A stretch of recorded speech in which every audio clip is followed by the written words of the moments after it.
So let's take a particular matrix A. We'll fix a matrix A, some m by n, so possibly rectangular matrix. And then let's look at the set that consists of all things that look like A times a vector from Rn. All right? So something that looks like A times a vector from Rn. And we'll take that collection of all those things and we'll call it V. Is this a vector space? All right, so let's see. So let's suppose we've got V1 and V2. Suppose these guys are elements of V. Okay, well, if you're in V, then you look like A times something. So we know that V1 looks like A times something. And we need to give it a name. I'm just going to call it U1.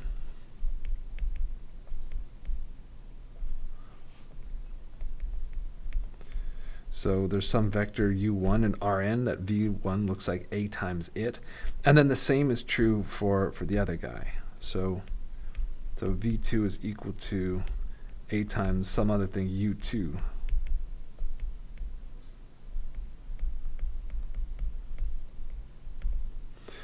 Okay, then let's see. So is 0 an element of V? Well, let's see. Can I find something in Rn? So is there something in Rn such that A times that thing is equal to 0? And the answer is yes. I can put the 0 here, where that 0 is the 0 from Rn, the origin in Rn. Okay, so it contains the 0. So now let's look for sums. So if I do V1 plus V2, how do I show that this looks like A times something?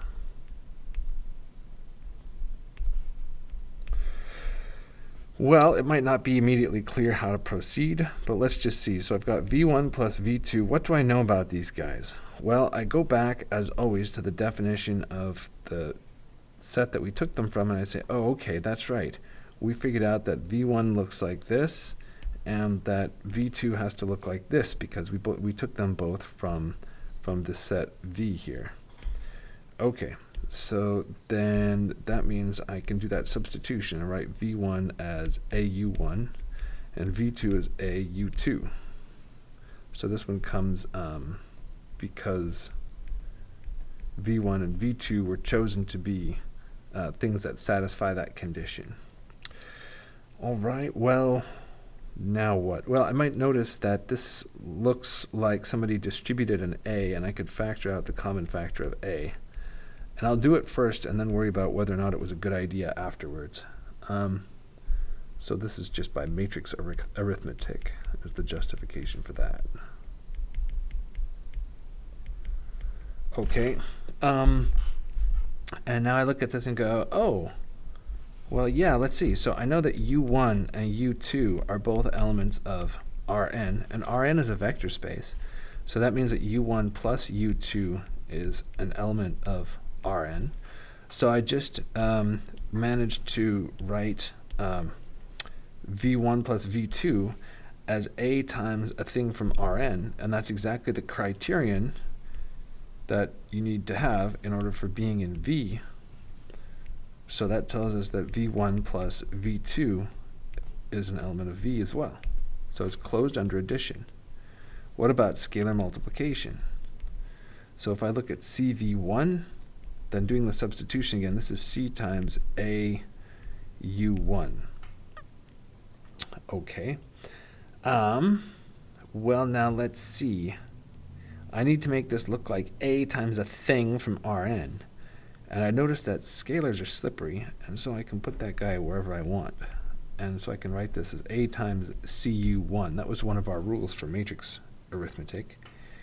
And now I noticed that CU1 is an element of Rn whenever C is a scalar, because Rn is a vector space. And so that shows us that CV1 is also an element of V. Okay, so it turns out that, so yes, V is a vector space. So in fact, this set right here, let's jump back up and grab a copy of that.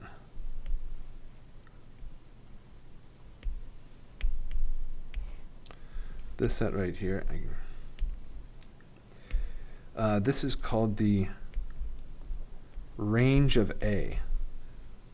So just like there's the null space, which is a special vector space associated with the matrix A, there's another special vector space associated with A, and it's this one here, the range of A. And so this is has the same meaning as range when you hear the range of a function. So, for example, if we have t, if we're thinking of t as a transformation, a linear transformation from Rn to Rm, defined by saying t of the vector x is equal to a times x, then the range of the matrix A is the same thing as the range of the function t.